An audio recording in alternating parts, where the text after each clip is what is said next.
এক গভীর জঙ্গল। সেখানে এক বিশাল বাঘ বাস করত। একদিন বাঘটি খুব ক্ষুধার্ত হয়ে খাবারের খোঁজে বের হল।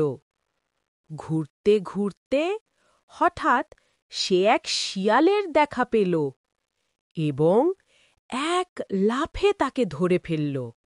আজ অনেক দিন পর ভালো শিকার পেয়েছি। তোমাকে দিয়েই আজ আমার পেটের খিদে মেটাবো। শিয়াল দেখল মহাবিপদ, কিন্তু সে একদমই ভয় পেল না। থামো বাঘমামা, তুমি আমাকে খেতে পারবে না। কেন? আমি বনের রাজা, আমি যা খুশি তাই খাবো। তুমি জানো না, স্বয়ং সৃষ্টিকর্তা আমাকে এই বনের নতুন রক্ষক হিসাবে পাঠিয়েছেন।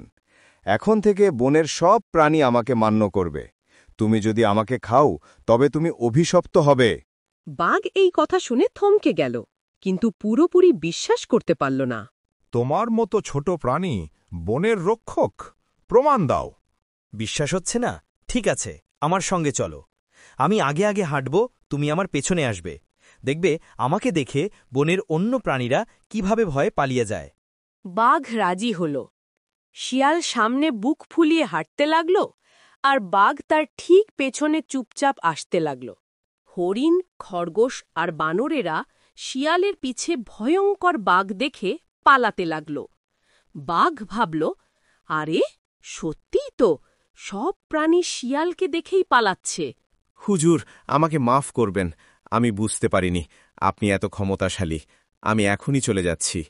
এই বলে বোকা বাঘ প্রাণ ভয়ে উল্টো দিকে দৌড় দিল, আর চালাক শিয়াল মুচকি হেসে তার বুদ্ধি দিয়ে নিশ্চিত মৃত্যুর হাত থেকে বেঁচে গেল। গল্পের নীতি: গায়ের জোরের চেয়ে বুদ্ধির জোর অনেক বেশি।